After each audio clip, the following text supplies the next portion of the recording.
முடியாது. கொஞ்சம் slow speed.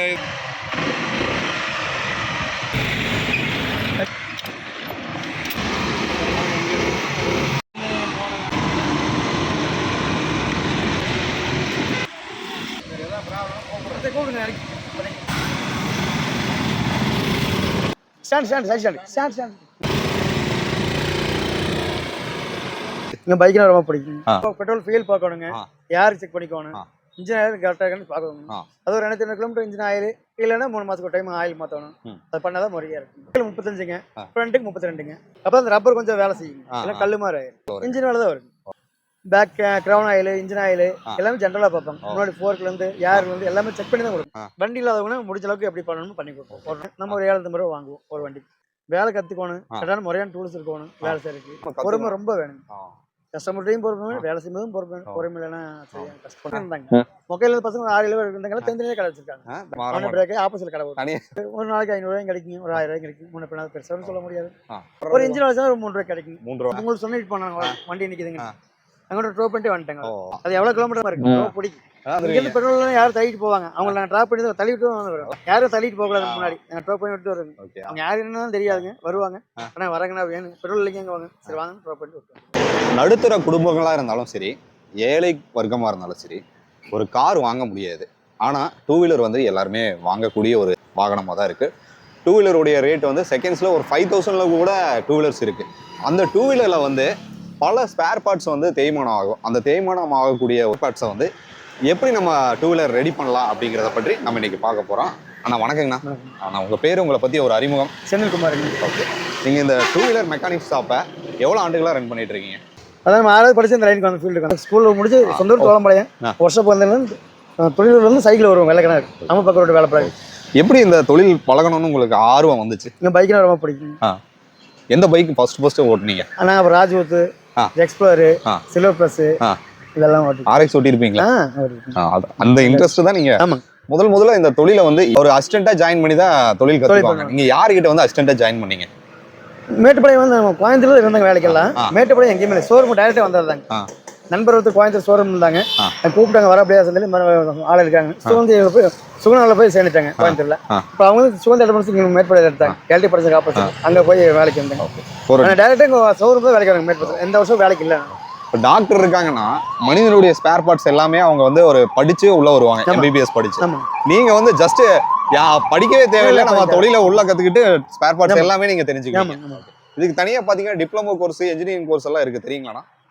தெரியாது உங்களுக்கு. சரி, ஓகே. நீங்க அது தொழில வந்து நீங்க கத்துக்கிட்டு உள்ள வந்தனால அதை பத்தி உங்களுக்கு தெரியல. அவங்களுக்கு தெரியாத கூட உங்களுக்கு நிறைய தெரியும்னு நினைக்கிறேன்.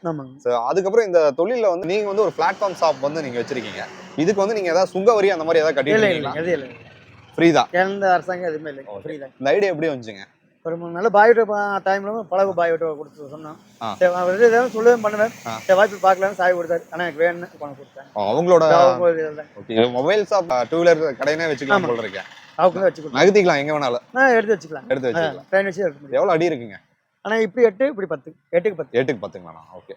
என்னென்ன வண்டிகள் நீங்க வந்து சர்வீஸ் பண்ணுவீங்க? நான் ஜெனரலாக எல்லா வண்டியும் பார்ப்பேன். எல்லா வண்டி? எலக்ட்ரிக் வண்டி? எலக்ட்ரிக் பேட் மாற்ற வண்டி, பேட் அவ்வளோ. அது பேட்டரி போச்சுன்னா பேட்டரியில் கொடுத்து மாற்றிக்கலாம். அதையும் பார்த்துட்டு இருக்கிறோம். இப்போ 2 வீலர் வந்துட்டு நம்ம ஓட்டணும்னா என்னென்ன வந்து பர்டிகுலரா நம்ம பார்க்கணுங்க? காலையில வண்டி எடுக்கிறோம், நம்ம கவனிக்க வேண்டிய விஷயங்கள் என்னென்ன? பெட்ரோல் ஃபியூல் பார்க்கணுங்க, ஏர் செக் பண்ணிக்கணும், இன்ஜின் ஆயில் கரெக்டாக இருக்குன்னு பார்க்கணும். அது ஒரு 200 கிலோமீட்டர் இன்ஜின் ஆயில் இல்லைன்னா 3 மாதத்துக்கு ஒரு டைம் ஆயில் மாற்றணும். அது பண்ணாதான் முறையாக இருக்கும். ஃப்ரண்ட் வீலுக்கு எவ்வளோ ஏர் அடிக்கணும், பேக் வீலுக்கு எவ்வளோ ஏர் அடிக்கணும்? பேக்கில் 35ங்க, ஃப்ரண்ட்டுக்கு 32ங்க. 35 தான் வைக்கணுங்களா? சில பேர் 40 வைக்கிறாங்களா? அது சில பேர் பாபுலா இருக்கு, ஒரு கடிச்சு உட்கார்ந்து போகாது, தூக்கி போடுற மாதிரி பண்ணுங்க. அதனால 35 வச்சா ரொம்ப நல்லது. அப்ப அந்த ரப்பர் கொஞ்சம் வேலை செய்யுங்க, இல்ல கல்லு மாதிரி ஆயிடும். ஓகே. ஆயில் வந்து எவ்வளவு கிலோமீட்டர் ஒன்ஸ் நம்ம மாத்திக்கணுங்க? அதான் ஒரு 3 மாசம் 90 நாள் அல்லது 200 கிலோமீட்டர். 90 நாளுங்கிறது அந்த ஒண்ணு எது முன்னாடி அட்வான்ஸ் வருதோ பார்த்து பண்ணிக்க வேண்டியதுதான். ஓகே. ஆயில் மாத்தலனா என்னென்ன ப்ராப்ளங்கள் வரும்? இன்ஜின் வேலை தான் வரும். மெயின் இன்ஜின் தான் வரும்.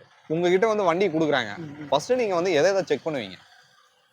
Back crown oil, engine oil எல்லாமே ஜென்ரலாக பார்ப்பாங்க. முன்னாடி ஃபோர்க்லேருந்து ஏர்லேருந்து எல்லாமே செக் பண்ணி தான் கொடுப்போம். ஒரு வாட்டி சர்வீஸ் எடுத்தாங்க. இந்த மைலேஜ் வந்து ட்ராப் ஆகுதுன்னா என்ன பிரச்சனைனால ட்ராப் ஆகும்? ஏர் ஃபில்டர்னாலையும் வருங்க.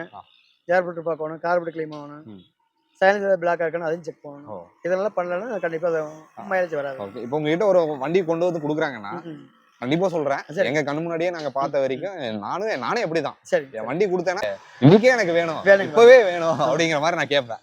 அத மாதிரி உங்க வீட்டு நிறைய பேர் கழட்டி கேட்பாங்க. போட்டு போயிருவாங்க. அப்ப கேட்பாங்க, ஆர்வமா கேட்பாங்க, பண்ணுவாங்க. கழட்டி போட்டு போயிரும், வர மாட்டாங்க. ஆ. அப்ப என்னைக்காவது பில் ஏதாவது உங்களுக்கு பணம் இருந்துச்சுன்னா வந்து வண்டி வேணுங்குவாங்க. அந்த மாதிரி எல்லாம் நீங்க அனுபவம் இருக்கு. ஒவ்வொருத்தர் கழட்டி போட்டு உடனே பணத்தை கொடுத்து போய் அடுத்த நாள் வந்து எடுத்து போறவங்களும் இருக்காங்க. ஒவ்வொருத்தர் சூழ்நிலை சொல்ல முடியாது. உங்ககிட்ட வண்டியை கொடுத்தா தரவா செக் பண்ணி ஒரு வண்டியை வந்து நீட்டா கொடுக்குறதுக்கு எவ்வளவு கால அவகாசம் எடுத்துப்பீங்க ஒரு வண்டிக்கு? ஆனா சர்வீஸ்னா இன்னைக்கு கூட நாளைக்கு கொடுத்துருவாங்க. ஒரு நாள் கண்டிப்பா ஒரு நாள் எடுத்துருவோம். இன்னைக்கு கூட நாளைக்கு ஒரு ஆள் தான் இருக்கேன். டைம் சொல்லி ஒரு நாள் 2 நாள் சொல்லி தான் எடுப்பாங்க. Okay. ஏன்னா ஒரு ஆள் இல்ல, போனும் பண்ணக்கூடாது. வேலை பிடிச்சி நான் கூப்பிடுறேன், வந்து எடுத்துக்கங்க அவ்வளோ. ஒரு நாளைக்கு எத்தனை வண்டி நீங்க சர்வீஸ் பண்ணுவீங்க? நான் சர்வீஸ் இருக்கும்போது 2 வண்டி 3 வண்டி பார்க்கலாம். ஃபுல் அப்போ சர்வீஸ். பிரேக் டவுன் கொஞ்சம் பார்ப்பேன். அட்டன் பண்ண முடியாது. 3 வண்டி பண்ணலாம். ஏதோ சில்லறை வேலை பொடி வேலை இருந்துச்சுன்னா செயினா பிரேக் அது பார்க்கும்போது கொஞ்சம் முன்ன பின்ன ஆகுங்க. அவங்கள்ட்ட டைம் சொல்லிடுறேன். ஒரு நாள் ஆகுது 2 நாள் சொல்லிடுறேன். அவங்களோட வண்டி 2 வண்டி 3 வண்டி உங்களுக்கு இருக்கு தெரிஞ்சதுன்னா டைம் சொல்லிடுறாங்க. வண்டி இல்லாதவங்க முடிஞ்ச அளவுக்கு எப்படி பண்ணணுமோ பண்ணி கொடுப்போம். ஒரு நாள் பண்ணிடுவோம். இப்போ 2 வீலருக்கு பாத்தீங்கன்னா ஜென்ரலா செக்அப் பண்றதுக்கு ஒரு சர்வீஸ் பண்ணணும்னா நீங்க வந்து எவ்வளவு சார்ஜ் பண்றீங்க? பேலன்ஸ் தனியா எவ்வளவு வருது பில்லுங்க? நம்ம ஒரு 750 ரூபா வாங்குவோம் ஒரு வண்டிக்கு. ஒரு வண்டிக்கு 750 ரூபா சர்வீஸ். General service. 4 காயில மாத்தி ஃப்ரண்ட் பேக் லேபர் சார்ஜ்னு சொல்லிட்டு 750 ரூபாய் நீங்க வாங்குவீங்க.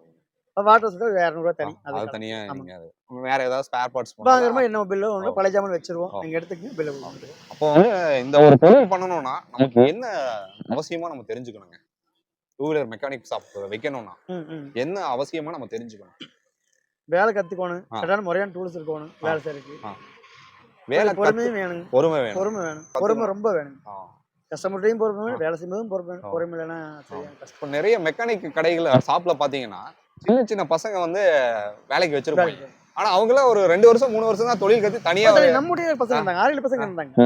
மொக்கையில பசங்க 6 இருந்தாங்க. தனித்தனியா கடை வச்சிருக்காங்க. தனித்தனியா தொழில் வந்துட்டு போனவங்க போய் நம்ம பையன் தான் ஊட்டியில் உள்ள வசதி மனதிக்கிற பையன் நம்ம பையன் தான். எல்லாம் தனித்தனியா வச்சிருக்காங்க. ஒரு 6 பழகிட்டாங்கன்னா வர மாட்டாங்க. பிரேக் ஆப்போசிட்ல கடை தனியா உண்மைதாங்க அதெல்லாம். அது சில பேர் இங்க போய் அங்க போய் அப்படி சுத்தி ரவுண்ட் அடிச்சுக்கிறவங்களும் இருக்காங்க. முறையா இங்க இருந்து வேலை போய் கடை வச்சுங்களும் இருக்காங்க. ஃப்ரீயா இருக்கவும் இருக்காங்க. ஒரு இடத்துக்கு வேலைக்கு போறதுக்கு இந்த ஒரு தொழில் வந்து ஒரு நாளைக்கு எவ்வளவு வருமானம் உங்களுக்கு கிடைக்கும்? நார்மலா ஒரு நாளைக்கு 500 ரூபாய் கிடைக்கும், ஒரு 1000 ரூபாய் கிடைக்கும். முன்ன பின்னா பெருசான்னு சொல்ல முடியாது. டேரக்ட் அந்த மாதிரி தாங்க. ஓகே.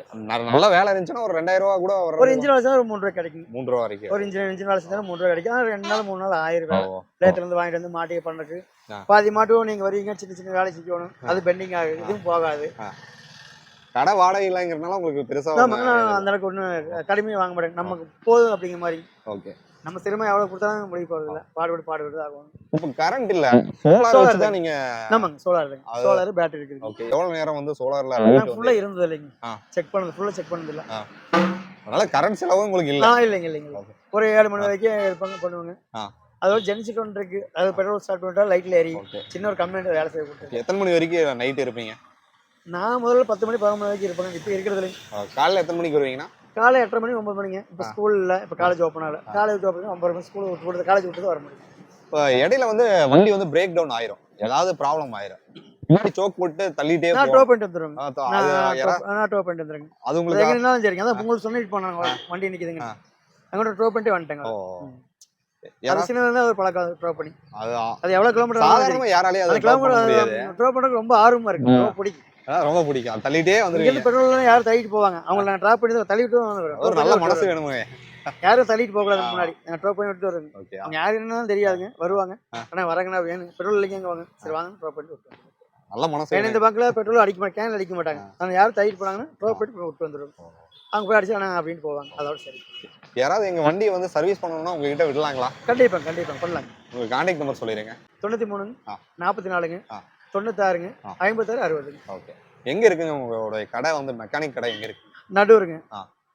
மேட்டுப்பாளையத்துல நடுவு. சத்யதேவி அங்கிருந்து சத்யதேவி பக்கத்துல இப்ப இங்க வந்துட்டாங்க. சரி, நான் நிறைய தகவல் பகிர்ந்துட்டீங்க. 2 வீலர் மெக்கானிக் கடையை பற்றி, அந்த பிசினஸ்ல எவ்வளவு இடர்பாடுகள் இருக்குது அப்படிங்கறத பற்றி நீங்க இன்னைக்கு பார்த்து தெரிஞ்சுக்கிட்டீங்க. தொடர்ந்து நம்ம சேனலை பார்க்கணும்னு விருப்பப்பட்டீங்கன்னா சப்ஸ்கிரைப் பண்ணீங்க, நோட்டிபிகேஷன் செக் பண்ணுங்க. டில் தென் பை ஃப்ரம் உங்கள் சிவா. நன்றி, வணக்கம்.